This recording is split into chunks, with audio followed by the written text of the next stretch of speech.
கட்சி இடதுசாரி கட்சிகளை சேர்ந்த நிர்வாகிகள் திராவிட கட்சிகளில் சார்ந்த படம் எடுத்தால் ஏதாவது பிரச்சனை இருந்தால் சுட்டிக்காட்ட முடியுது. மற்ற தமிழ் தேசிய கொள்கைகளை பேசக்கூடிய படங்களை வந்து ஏதாவது தவறாக எடுத்துட்டாங்கன்னா நம்மளால சுட்டிக்காட்ட முடியுது.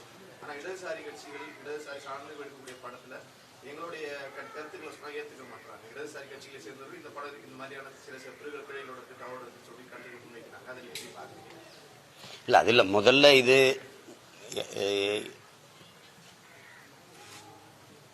எல்ரைட்டு குமார் அவர்கள் தயாரித்து என்னுடைய தம்பி வெற்றிமாறன் எடுத்த விடுதலையினுடைய 2ஆம் பதிப்பு இது.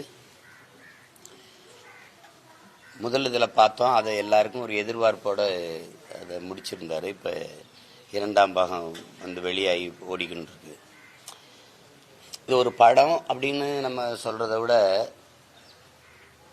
ஒரு அடிமைப்பட்டு ஒடுக்கப்பட்டு வீழ்த்தப்பட்டு கிடக்கிற நம் இன மக்கள்னு இல்லை, உலகம் பூரா இருக்கிற எல்லா மானுட சமூகத்திற்குமே ஒரு விழிப்புணர்வு பெற்று எழுச்சி பெற்று ஒன்றிணைந்து போராடினால்தான் உரிமையை கொஞ்சமேனு மீட்க முடியும் காக்க முடியுங்கிறதுக்கான ஒரு குறியீடு தான். புரட்சியாளர் அண்ணல் அம்பேத்கர் அவர்கள் வரலாற்றில் புறக்கணிக்கப்பட்ட இனத்தின் மக்கள் ஒரு நாள் தங்களுக்கான வரலாற்றை தாங்களே எழுதுவார்கள்னு சொன்னது ஒரு குறிப்பிட்ட சமூக இன மக்களுக்கானதில்லை, உலகம் பூரா இருக்கிற மானுட சமூகத்துக்கானது தான். இழந்துவிட்ட உரிமைகளை பிச்சை கேட்டு பெற முடியாது, போராடித்தான் பெற்றாக வேண்டும் என்றும் அவர் போதித்ததும் ஒரு குறிப்பிட்ட ஒரு கூட்டத்துக்கு இல்லை, மொத்த மானுட சமூகத்துக்கும் தான். அப்படியான ஒரு படமாக தான் இதை நீங்கள் ஒரு படம்ங்கிறத ஒரு பாடம், ஒரு படிப்பினை, ஒரு புரட்சிகர ஒரு போராட்ட வரலாற்றை கொண்ட ஒரு புதினம்னு சொல்லலாம். ஒரு நாவல், ஆங்கிலத்தில் நாவல், ஒரு புதினம் அப்படி தான் சொல்லணும். அதில் இருக்கிற உரையாடல்கள்லாம் வந்து ஒவ்வொன்றும் வந்து விலை மதிப்பிட முடியாத வைர கற்களாக தான் நான் பார்க்குறேன். வெறும் வார்த்தைகள், சோடனை மிகுந்த சொற்களாக நான் பார்க்கல. அது நீண்ட காலமாக அழுத்தப்பட்ட, எப்படி வைரம் அது நிலக்கரியா மாறுதோ, மரம் செடி கொடிகள் தான் மக்கி வெப்பத்தாலும் அழுத்தத்தாலும் வந்து கரியா மாறுது. அது மாதிரி நீண்ட காலமாக வலி, காயம், துயரம், துன்பம் இதை தூக்கி சுமந்து வந்த மக்களினுடைய அந்த வலியின் மொழி தான் இந்த படத்தில் இருக்கிற உரையாடலா நான் பார்க்கிறேன். அது ஒவ்வொன்றுமே ஒரு தத்துவமா வந்து விழுந்திருக்குது. அது வருங்கால பிள்ளைகளுக்கு எல்லாமே ஒரு கோட்பாடு. இது ஆகச்சிறந்த தத்துவத்தை இன்னொரு தலைமுறைக்கு ஒடுக்கப்பட்டு ஆழ்தளத்தில் அழித்து வைக்கப்பட்டு வீழ்த்தப்பட்ட ஒவ்வொரு இன மக்களுக்குமான ஒரு படிப்பினையாக தான், ஒரு பாடமாக தான் இதை பார்க்குறோம். குறிப்பாக இந்த தலைமுறையில் தமிழ் தேசிய இன பிள்ளைகள் நாங்கள் அனுபவிக்கிற துயர துன்பங்களை, கொடுமைகளை வெளிப்படையாகவும் நேரடியாகவும் மறைமுகமாக எப்படி பார்த்தாலும் எங்கள் தாத்தா கலியபெருமாள் அவர்களுடைய போராட்ட வரலாறு தான் இது. வாத்தியார் கலியபெருமாள் பெருமாள் வாத்தியாராக வர்றாரு. அவருடைய முடிவு இது இல்லை, அது தம்பி அவர் திரைக்கதைக்காக, திரைப்படத்திற்காக, அது ஒரு படைப்புக்காக அதை முற்று வச்சிருக்கிறார். இதில் எவ்வளவோ காட்சிகள் நெகிழ்ந்து உருகி போகிற மாதிரி இருக்குது ஒவ்வொன்றும். அது கடைசி நொடிகள் வந்து ஒவ்வொன்றுமே ரொம்ப அருமையாக பண்ணியிருக்காரு. அவர் சொல்கிற விளக்கம், நீங்கள் ஒரு வண்டியை ஓட்டிகிட்டு போகிறீங்க, 5 பேர் ஒரு தெருவில் வேலை செஞ்சுட்டு இருக்காங்க, அவங்க மேலே வண்டி ஏறிடக்கூடாதுன்னு திருப்புறீங்க, இந்த பக்கம் ஒருத்தர் வேலை செஞ்சுட்டு இருக்காரு, இப்போ யார் மேலே ஏற்றுவீங்கலாம் அந்த உதாரணம்லாம் வந்து நடைமுறையில் இன்னைக்கு இருக்கிற அரசியல் சூழலை, யதார்த்தத்தை இதை விட எடுத்து சொல்லிட முடியாது. மனசை விட்டு நீங்காத எத்தனையோ இடங்கள் இருக்குது. அதில் கடைசியாக பாத்தியாரா வந்து அவர் தூக்கிக்கிட்டு வரும்போது தடுமாறி கீழே விட்டுறா.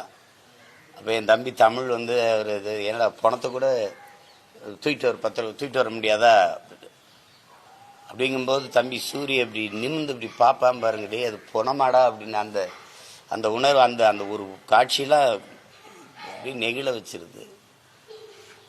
இது இந்த தலைமுறைக்கு தேவை. எந்த ஒரு தத்துவம் வந்து தடுமாறி வீழுதோ அப்போ புதிய புதிய கோட்பாடுகள் பிறக்கும். இங்கே இப்போ இந்த மண்ணில் பறக்கிற புரட்சிகர அரசியல், நாங்கள் சொல்கிற தேசியன உரிமை, அதில் வருதில்ல தேசியனங்களின் தன் உரிமைங்கிறது. நாங்கள் பேசுகிறதெல்லாம் தமிழ் இனத்துக்குன்னு நினைக்கிறாங்க. இல்லை, உலக பொதுமைக்கு எடுத்து வைக்கிறோம்.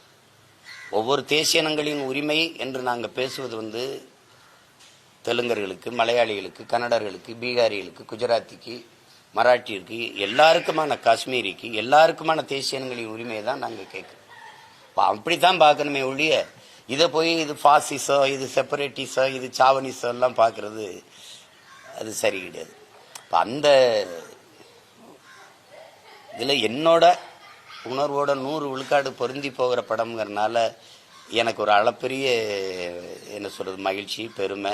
அப்படி ஒரு படைப்பை என்னுடைய அன்பு தம்பி வெற்றிமாறன் எடுத்திருக்கிறாங்கிறத எதை சொல்லி புகழ்றதுங்கிறது. வேல்ராஜெலாம் நான்லாம் ஒரு குறிப்பிட்ட தூரம் போகும்போது நம்ம வேல்ராஜான்னு நினைக்கிற அளவுக்கு இருக்குது. ஆங்கில படங்களைப் போல அந்த நகர்வும் அந்த பனிக்காடுகளுக்குள்ள அவர் பயணித்த விதம், குறிப்பாக எங்கள் அப்பா இளையராஜா, அவர் எல்லாரும் சொல்கிறாங்க இந்த வயசுலேங்கிறாரு, எந்த வயசுலேயும் சிறப்பாக செய்வார். அவ்வளவு அசாத்தியமான இசையில் அந்த காடுகளுக்குள்ளே கூட்டிகிட்டு போகும்போது அந்த அதிர்வை அவர் இசையில் அவர் கொடுத்துருக்கிறது அசாத்தியம். ஒவ்வொரு கலைஞர்களும் அதில் அவ்வளவு சிறப்பாக வச்சுக்காங்க. குறிப்பாக சேத்தன் ஐயா, ராஜீவ் மேனன், கௌதம் மேனன், என்னுடைய தம்பி சூரி, சேதுக்கு சொல்ல வேண்டியதே இல்லை. அவர் கூத்துப்பட்டையில் படித்து அவர் இவ்வளோ காலம் இருந்து போராடி திரைப்படத்தில் கிட்டத்தட்ட 50 படங்களுக்கு மேலே போயிட்டார் அவர். ஆனாலும் இது அவர் படத்தில் அவர் திரையுலக வாழ்க்கையில் இது ஒரு பெரிய படைப்பு. அவர் சேதுக்கு வந்து இது ஒரு வரலாற்று கதாபாத்திரம். அதை எடுத்து அவ்வளவு நேர்த்தியாக செஞ்சிட்டார், சாதாரணமாக செஞ்சிட்டார். அவர் உடல் மொழியும் அந்த உரையாடல் உச்சரிப்பும் வந்து அவ்வளவு சிறப்பாக வந்துருக்கு. கடைசியாக அவர் அமுதன் கதாபாத்திரத்தில் என் தம்பி நான் கூட என்னடா நம்ம ஐயாவை சுட்டுட்டேன் அப்படின்னு கேட்டேன். அவ்வளவு இது அதில் ஒரு ஆகச்சிறந்த படைப்பு தமிழில். அது விடுதலை அப்படிங்கிறது முதல் பதிப்போ 2வது பதிப்போ ரெண்டுமே சிறந்த படைப்பு. இப்படி ஒரு படத்தை அவன் என் தம்பி வெற்றிமாறனுக்கு முழு சுதந்திரம் கொடுத்து எடுக்க விட்ட தயாரிப்பாளர் தம்பி ஒரு மணிகண்டன், அவருடைய எல்டர் நிறுவனத்தினுடைய குமார், அவன் தம்பியோட ஒத்துழைச்ச ஒரு கலை இயக்குனர் உதவியாளர்கள், அந்த மலைகளில் சாப்பாடு கொண்டு கொடுத்த தொழில்நுட்ப கலைஞர்கள், படத்தொகுப்பாளர், சண்டை காட்சி அமைத்த கலைஞர்கள் எல்லாருமே மிகுந்த பாராட்டுக்குரியவர்கள். ஒலிக்கலவை செய்த பொறியாளர் எல்லாருக்குமே என்னுடைய மனந்திறந்த பாராட்டுகளும் வாழ்த்துக்களும். இது உலக தமிழ் மக்கள் போற்றி கொண்டாட வேண்டிய ஒரு அரிய படைப்பை என்னுடைய தம்பி கொடுத்துருக்கிறாருங்கிறதுல எனக்கு பெருமையும் மகிழ்ச்சி.